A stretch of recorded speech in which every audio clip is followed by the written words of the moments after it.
The views expressed on the Nova Society are those of the panelists and guests and do not necessarily reflect the views or opinions of the Phoenix Research Institute or any institution which any panel member is associated. Welcome back to the Nova Society, a space where dialogue deepens understanding and civic responsibility comes to life. I'm Dr. Mark Bound, joined by our regular panel, Dr. Scott Gershwer and Dr. Brooklyn Ann Weldon. Together, we'll unpack the stories that matter most, exploring the headlines, the history, and the big ideas shaping today's conversations. Let's dive in and hear what the panel has for us today. And so today we have a question from Ronald. And Ronald is writing to us from Topeka, Kansas. And Ronald says, I am a retired Army officer. Thank you for your service, Ronald. And Ronald has served 20 years in military intelligence. Ronald says, I therefore fully understand the importance of our NATO alliance. I will also disclose that I did vote for Trump in 2024, and I deeply regret that vote. Trump seems to be against Europe as a whole, and that means NATO by extension. Although Trump is clueless, what about all the hawks in the Republican Party? They must see that his moves are contrary to national security. They must also see that other NATO countries are beginning to move toward a post-American-centric alliance. Or do they? Republicans are reluctant to stand up to Trump, but they must understand that he's out in 3 years, and the post-Trump era without NATO, not to mention the disastrous trade and tariff policies that are moving the rest of the world to make moves that isolate us, could be disastrous. Or do they? I know you don't like to make predictions, but here we go. If not stopped, what does the panel think the post-Trump era world will look like for the United States in 2029? If Republicans allow him to continue down this road, even with a change in leadership, will this be fixable?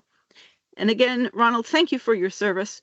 And what do you think? I honestly don't know if this is fixable by 2029. Because trust cannot just be regained. Yeah, Mark said something about, somebody wants us to make a prediction. I'm very happy that this is the prediction that they're asking us to make, because I don't think you need to make a prediction. It's happening. This is going on. Last week, I don't know if you guys caught this one, but last week, the EU and South America forged a trade agreement.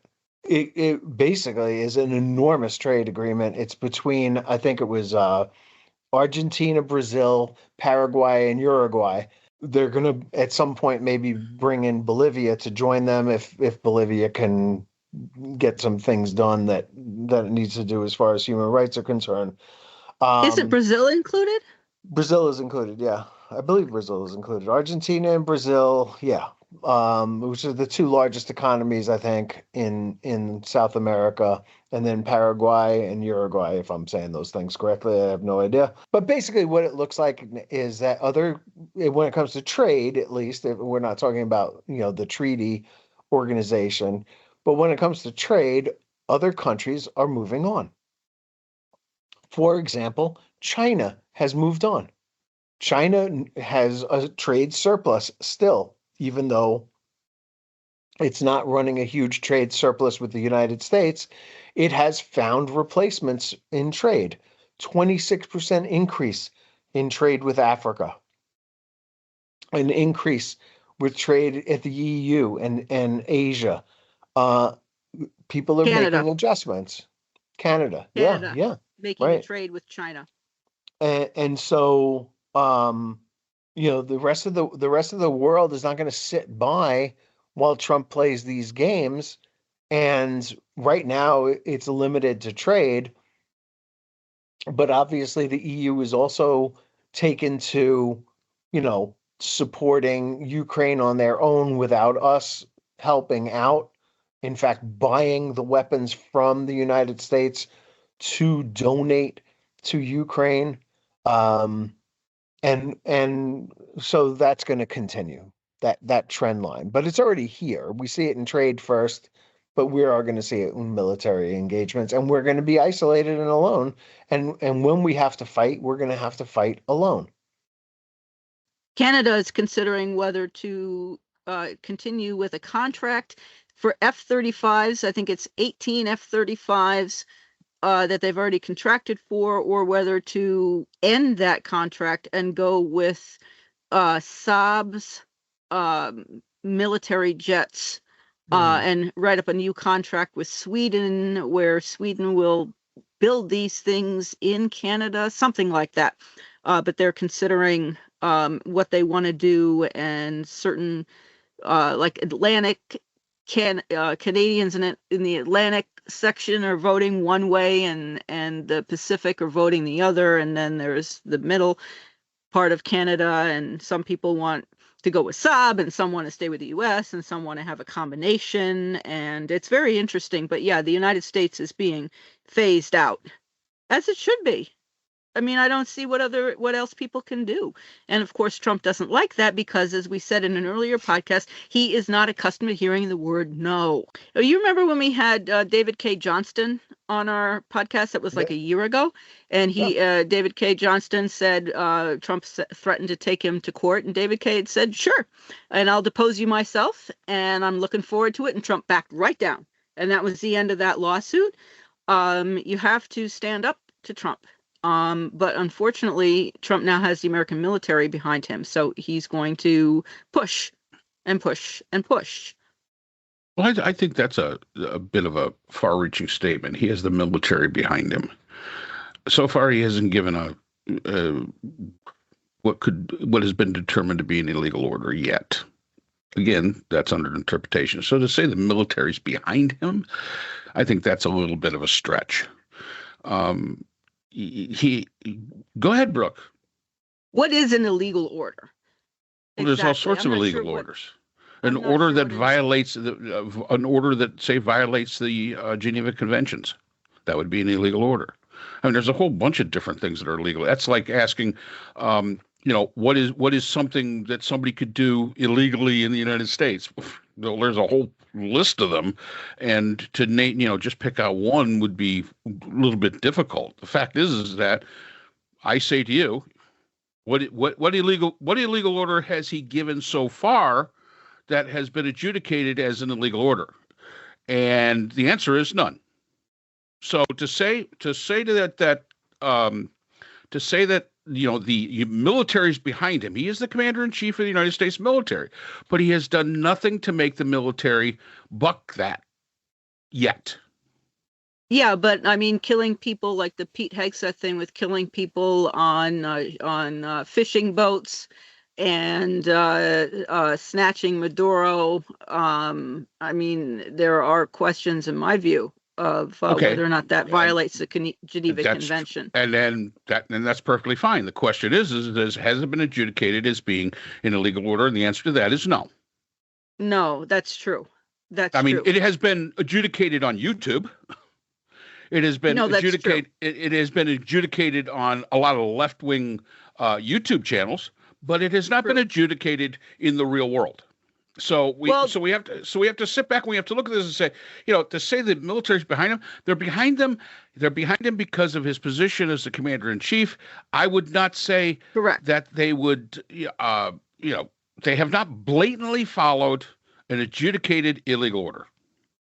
Correct. But now the 11th Airborne in Alaska is being prepared, whether to deploy to Minnesota, to Minneapolis, or to go into Greenland. But I mean, there have been court orders to, for example, for ICE to stop what it's been doing in Minneapolis, and Kristi Noem has said, well, that judge is ridiculous because we haven't been doing any of what the judge says we have, even though and we talked about this last time. And so the Trump administration basically appeals the decision of the judge, and it moves up the chain of command of the court system. And in the meantime, as I expressed continue last tear time, gassing. This is the thing that protects you as a citizen. It may be slow, it may not be moving the way you want it to move, but it is moving, and that's what's important. And we discussed this. We discussed this last week. The fact is that this is what protects you as a citizen. The fact that it's a slow system, granted, the wheels of justice move slowly, absolutely, because Trump's going to appeal it. He's going to maybe find a judge that's going to say, yes, okay, fine, you can do this. And then guess what? Minnesota's going to appeal it. And then it moves up the chain. So, these stays and things like that, they're off again, on again, off again, on again, off again. That's the way the system of the United States works. If you've got a better system, please let me know what it is. But it is not a matter of, well, I don't like this, therefore I want a different system. That would be my comment to that. Thank you. So to Ronald's question, then. Correct. What do you see? Because now within that letter that Trump sent, the EU is sending troops for no reason. Well, I mean, obviously, Trump had been complaining that the EU couldn't protect Greenland, and they've sent, like the UK sent one officer, and Germany and France and others, they sent 2 ships, and I don't know how many troops are there totally, in total from the EU. And now that apparently, according to Trump, has created an extremely dangerous situation and escalating because Greenland has only 2 dog sleds, one added only recently to protect the nation, which of course is preposterous because that simply isn't true. That China and Russia could take the country. Okay, so what's going on in Greenland right now with all of those troops is they are doing a winter exercise. Exactly. Okay, well, Trump doesn't like it. That's too bad. Exactly. So what do you feel is going to happen? I mean, do you feel that the 11th Airborne is going to go into Minneapolis and do what Trump said, we're going to train our troops? Because, I mean, ice was falling all over themselves, literally falling down. And one guy had a gun discharge accidentally. I don't know if you saw that film. An ICE officer walking with someone else fell on the pavement, and his weapon was either off safety or his thumb flicked it off safety, and his weapon discharged when he fell on the ice. And he's lucky he didn't shoot himself or the man he was walking with. And obviously they can't handle the ice. I guess no one ever heard of crampons. So the 11th Airborne needs to be, according to Trump, they're going to train in Minneapolis, I guess, or they're going to have to go in and keep order or whatever. I don't know, whatever it is that Trump says they have to do. And all right. So yes. Okay. Posse comitatus. All right. We've talked about that numerous times. ICE gets around that because they're not the military. You can call it whatever you want to call it. They're still not the military. The airborne, that is the military. Plain and simple. So once again, is that in violation of the Posse Comitatus Act? Even its revision in 1871? Probably so. Where will that be decided? It'll be decided in the courts. Will it be decided in the Congress? No, because the law already exists. The legislature has already done its job. Even though its job was very badly done, it was written badly, as most laws are written very badly, because they're written by lawyers that, if they were any good, would be lawyers, not congressmen. The fact is that that's where we sit right now. Yes, they're training. That's perfectly fine. There's nothing against training in in Alaska. I mean, it's a big enough place. Go train in it. Fine. So, again, it's a it's a projection of what might be, as opposed to what actually is. Now, I know Scott wants to jump in on that one. Well, look, we're asked to make predictions. Yes. And I think I have one. Okay. It's not, it's not just a prediction, it's actually happening. The sort of the movement of carriers around the world has just made us a lot less safe than we were before.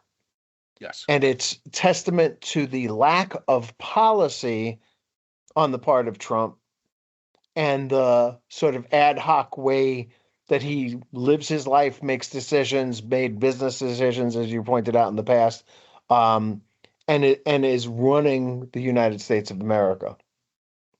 he moved a carrier group from the Mediterranean or the Persian Gulf to Venezuela, off the coast of Venezuela, so the Caribbean Sea. That left him with fewer options than he would probably have liked to have had in Iran last week. And as a result, it appears that the Ayatollahs have put down this revolt, murdered a lot of people, executed a lot of people, are still in charge, and we missed our moment. We missed the moment, basically. But now Trump wants to move a carrier group to the Persian Gulf. And he's not moving the one that's sitting in the Caribbean. He's moving the one from the South China Sea. And so now we are leaving Taiwan unguarded.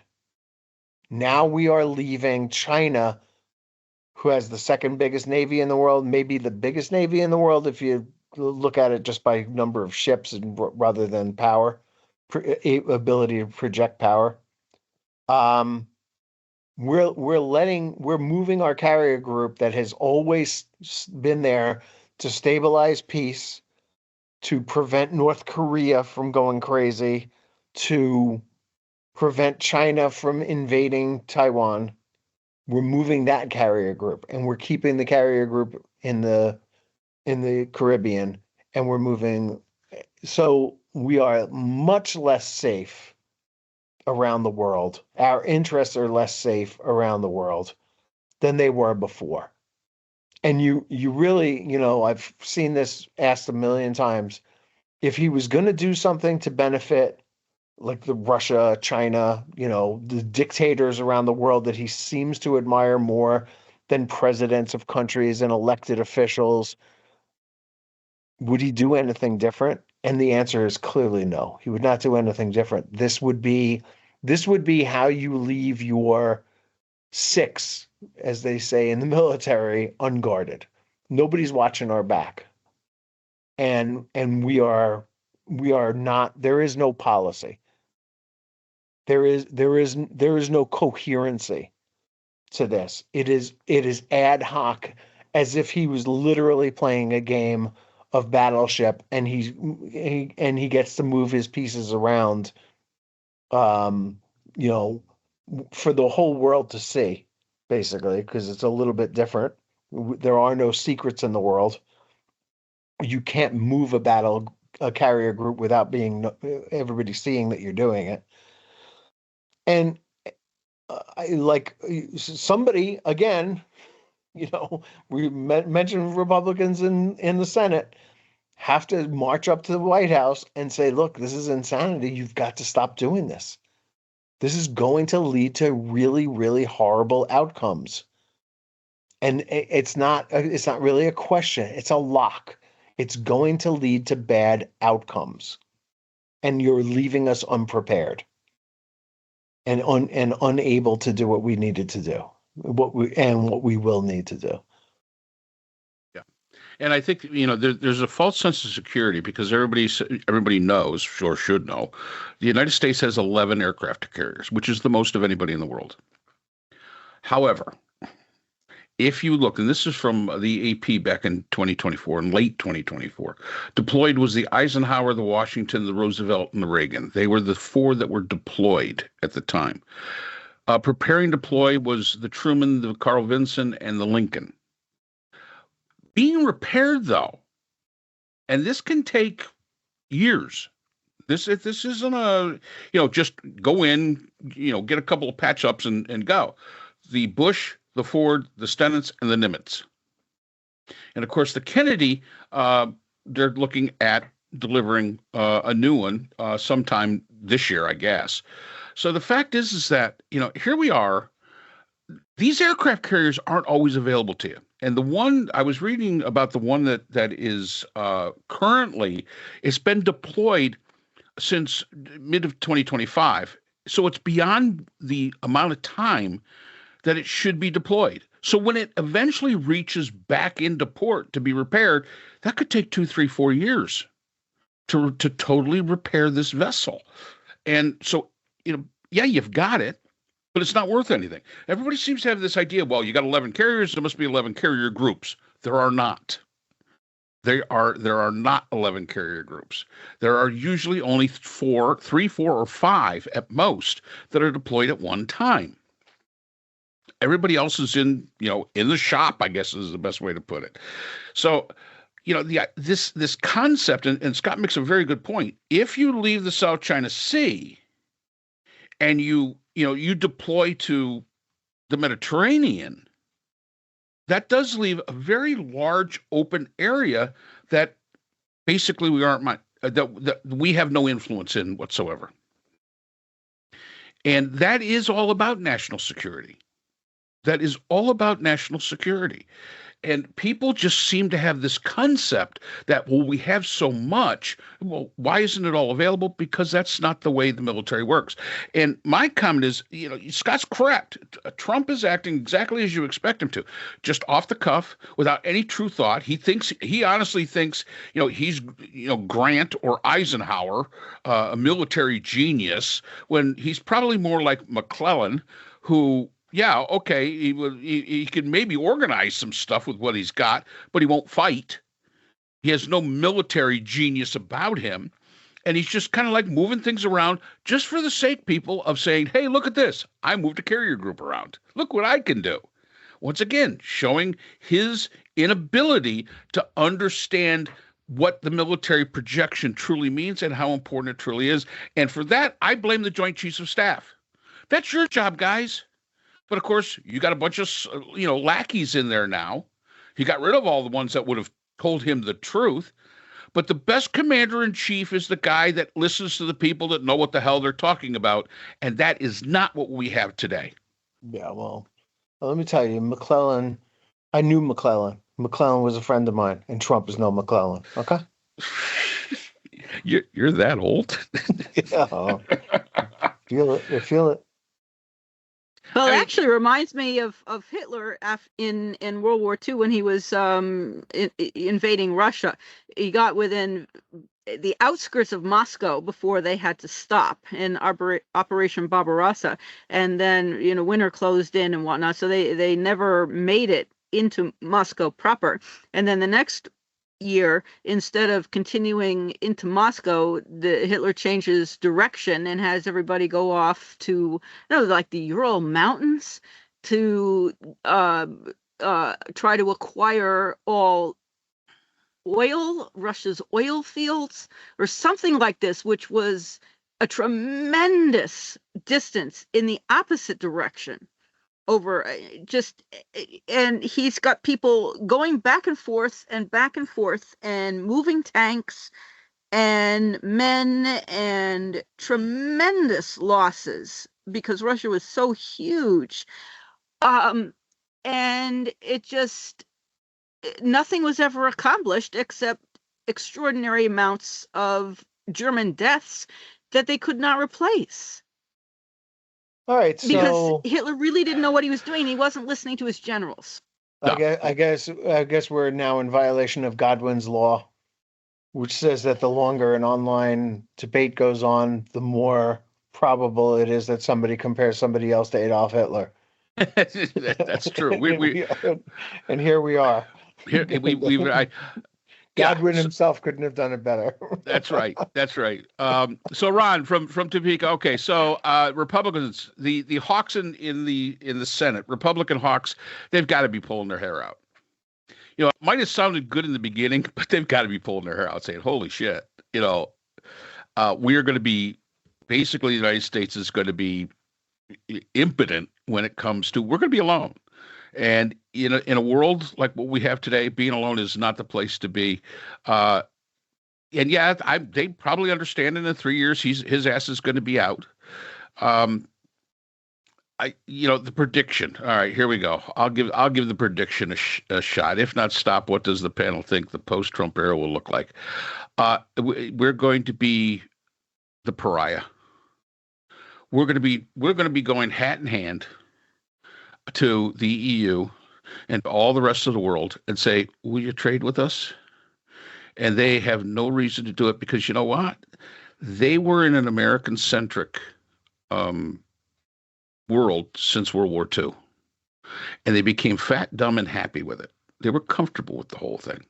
And I say this to the Canadians too. Everybody was fat, dumb, and happy with the United States being in charge of everything. That was great.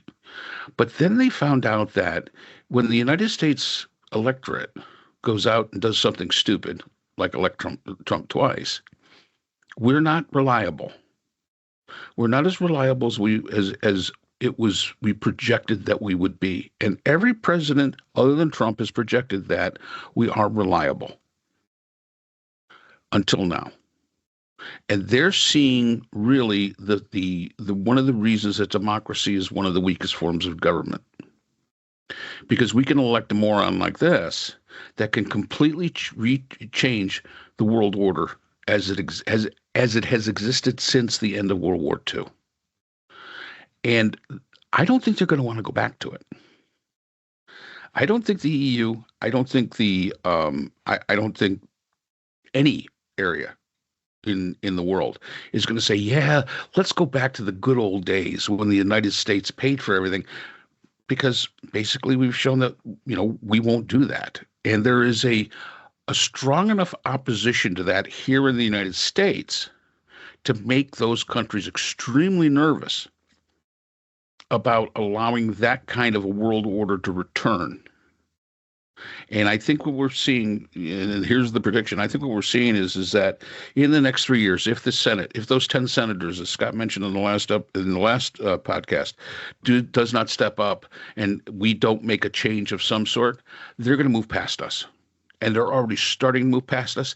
And honestly, is this fixable? I don't know if it should be fixed. Maybe this is the way it's supposed to be. Maybe we're one country dominated world affairs simply because we did so well in World War II to save, and basically we saved the world in World War II.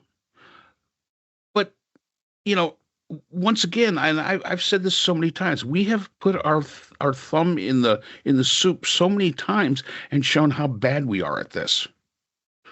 Iran being, Nicaragua. There's so many examples. Vietnam. Places like this that we have put our nose into their business and shown that, we don't always make the greatest decisions. Yeah, we got the biggest stick. We'll go back to Teddy Roosevelt. Speak softly and carry a big stick. Yeah, we got the big stick. But now we're not speaking softly. And I think that what's happening is the world's beginning to say, you know what? Yeah, it was nice being fat, dumb, and happy and comfortable under the thumb of the United States. But they're not as reliable as we always thought they were. This democracy that they have there, it is volatile, and we really can't afford to go back to that. So is it fixable? I don't know if it is, because I honestly don't think it needs to be fixed. Let's move on. Let the rest of the world move on. And then we got nothing to complain about. Then we can't say, oh, well, we're paying for everything. We can't say that. Even though for every dime we spent, we more than made up for it. We more than made up for it. So fixable, Ron? I just don't think we should. I don't think the world wants to fix it. Yeah, I agree that the world doesn't want to fix it. And my concern is that the United States can and may very well become a failed state as time goes by. Wow. That's a prediction. Yeah. I wouldn't have gone that far.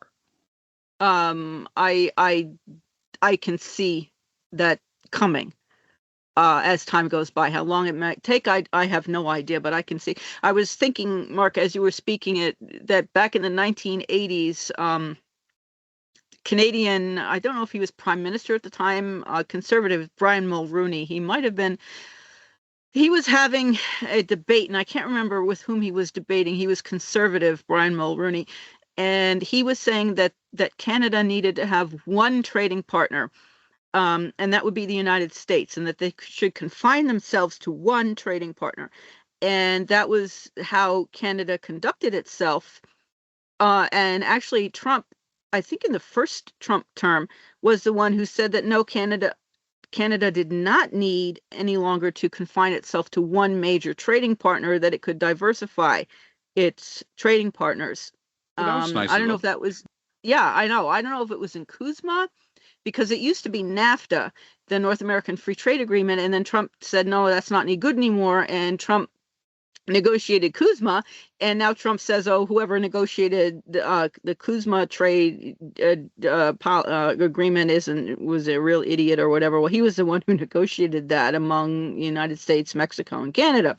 And Canada under Mark Carney, Mark Carney ran the Bank of England. Mark Carney has been making deals with China and the European Union, and I think with Mexico and South America as well. And many Canadians are boycotting American products entirely. And people forget that it was the Conservative Party in Canada who wanted to have the United States as a major trading partner, or as the major trading partner. And they tend to blame the Liberals for it, which is untrue. So the exclusion of the United States and the isolation of the United States is happening. And, it definitely is happening. And it used to be in Canada that people would buy oranges from the United States, and now you can't find oranges from the United States. People buy oranges from Mexico. Scott's correct. It's already happening. I would say to Ronald, it is. We sit here and we bemoan the fact that this is only the first of the 4 years that we have to put up with Trump. Look how much has happened around the world in response to Donald Trump, and how quickly it's happened. And that's in 1 year. That's in 1 year. And we say, stay home. That's Don't right. come here. And imagine what it's going to look like. No Olympics. Imagine what it's going to look like 3 years from now. 3 more years. Yep. Unless the Republicans stop him. And even if they do, they may not. I think the only thing that'll do, and this is part of my prediction, it may slow it down from the rest of the world, but it's not going to stop it.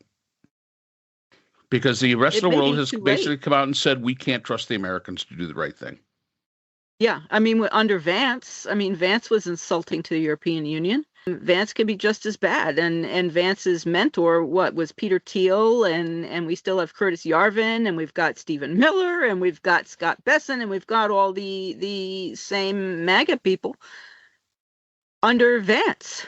So I don't see, as you say, Mark, I don't see a change. All right. And I know that you don't want to talk yet about the election, but for the Trump people, it's existential, and they have to win it. And it doesn't matter, as Putin has said very often, it doesn't matter who votes, it matters who counts. Well, yeah, all right. So, some of the part of the question for Ronald is, do they know this or do they not? Do they truly understand this? I think they truly do understand this. I think they're holding their breath for the next 3 years just to get by. Yeah, we could talk about J.D. Vance all we want, and about how he could be worse, but I think he'd be more controllable by the Republican Party. He doesn't have the unbelievable charisma, which I can't figure out where it comes from, of Donald Trump.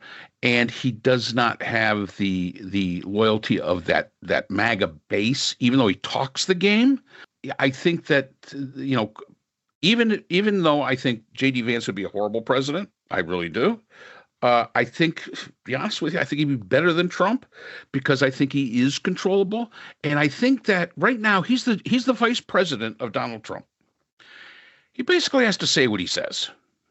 The question is if left to his own devices, and letting the more cooler heads of the Republicans start to have their influence back, might all that change? Yes, it is possible. It is absolutely possible. We don't know what a President Vance would look like. We know what a Vice President Vance is. And what's the Vice President's number one job? Just to back up whatever the damn president says. It's who was the guy that said it's the worst job, most worthless job in the United States government? Well, This is his job, and he's doing it. But even when he speaks, sometimes the tone is a little down compared to the absolutely insane tone that Trump puts out there. So again, we can't say what Vance would be like, but I think, yes, Ronald, I think they do know. I do. And I think they're holding their breath just as much as we are. First of all, because they don't know if they're going to be able to keep their jobs, number one. And number two, because I think they see the disaster that's happening. I just don't know if they think they can, which is beyond me because these are all politicians. I don't think they see a way they can stop it, but they can. And I know really, that's what I don't understand. They can stop it. They can. I know, but they don't, and that's what really it just. All right. Well, let me ask you a question, and I'll put this to you and Scott. Let's say you got those 10 Republicans in the Senate, and the House of Representatives impeaches him, and the Senate convicts him. Yep. Now what happens with the base? Considering the psychology of the nation right now, what happens? It's more than saying, oh, yeah. What would happen? Oh, yeah. No, I know exactly. In my view, we have overt violence. In my opinion, there would be tremendous pushback and the potential for overt violence, which would have to be, whether there would actually be overt violence, I don't know. I think the potential exists, and I think that the longer the situation is allowed to continue, the longer the potential for overt violence continues to escalate. I think this should have been stopped a long time ago, of course, and it wasn't. And when you've got someone like Enrique Tarrio, I'm not sure if I'm pronouncing his name correctly, what was he, the former head of the Proud Boys? He is now a member of ICE. People like that, and people who were in January 6th and whatnot, they're and the Oath Keepers and Proud Boys and whatnot, they're all members of ICE, apparently, active duty people. Well, all that has to be taken care of. ICE needs to be dismantled. So yeah, their potential is there. National Guard has to be on alert. This would be a process, right? You would go through what is essentially a trial in the U.S. Senate to see whether Trump can be convicted for anything that he's done, right? There would be charges brought by the House. We saw that before twice, but this time the U.S. Senate, Republicans in the U.S. Senate would have to do their thing. But that's not even what I'm talking about. I'm not talking about impeaching him. I'm talking about taking some modicum of control back. To go to the White House, 10 of them go into the White House and saying, Mr. President, we've had enough. We've seen it a little bit with Jerome Powell, where some of the U.S. senators, some of the Republicans are saying, we have Powell's back. We want an independent Fed. We don't want Trump controlling the Fed. So we've seen it a little bit there. We almost got it, right, with Venezuela and the War Powers Act. But Trump managed to flip Hawley, who, is a jellyfish. And I forget who the other guy was. He was able to flip them back to his side. So we didn't get that War Powers Act thing going in the Senate. But they came close. They fell two votes shy after Trump managed to flip them. But what we're talking about as the situation continues to go on, and as I pointed out before, we're moving carrier groups, that the situation is actually existentially dangerous, right? If we don't have a carrier group in the South Pacific, and North Korea decides that it's going to start lobbing missiles over South Korea or Japan, we don't have a credible deterrence right now. And that's, I can't imagine that Republicans would go for that. But again, a lot is beyond my imagination. So I'm not talking about, actually removing Trump, just curbing his worst instincts and getting him somewhat under control. And they have to see this letter to Norway and his actions vis-a-vis Greenland are just abhorrent things and really dangerous. And we don't want to destroy NATO. I mean, if you're a U.S. sitting senator and you're a Republican, you have to understand that NATO is really, really important. So there you have it. There you go, Ronald. We made our predictions. Yeah, I'm not predicting that they're going to grow the pair that they would need to go and do that any more than I'm proposing that the EU, weaponizes trillions of dollars in U.S. assets that they have, and we're no longer the reserve currency, and they're going to put tariffs on U.S. goods, which will destroy U.S. businesses that rely on Europe for trade, et cetera, et cetera. A giant sell-off. I think Mark Carney had done something like that very, early on in his tenure to sort of shock the system a little bit. Yeah. Yep. U.S. government bonds. So yeah, there's got to be a way to for people to fight back within and without our country. And hopefully they'll begin to do that with greater strength than they've shown so far. Yeah. Okay. I personally would impeach him for or use the 25th Amendment. Okay. There you go. Rather than trying to control him, because there'll just be another crisis. Yeah, could be. I mean, the threat has to be I would credible. stop it. The threat would have to be credible. So there's got to be something behind it. I don't remember all the mechanisms for the 25th Amendment, but I think the vice president and the cabinet have to be on board. And I think he's pretty much fixed that one. So that's not going to happen. But impeachment could, I suppose, and removal from office could happen. But I don't think we're there. But I think I mean, we're not even close. But I do think that I always think about that time in Watergate, after the Supreme Court ruled against Nixon and said, you got to turn over the tapes. And a bunch of senators, Republican senators, went up to the White House and said, sir, you're no longer viable. Your position is untenable and you've got to resign or we're going to remove you from office. And Nixon resigned. Yep. Yeah. I don't think that Trump would be able to think that clearly. I think that he would try to bully his way probably through. That's what he's done so far.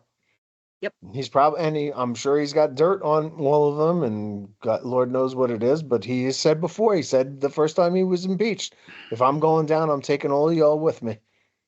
Yep. So And they would have to. He wasn't talking to Democrats, he was talking to the Republicans.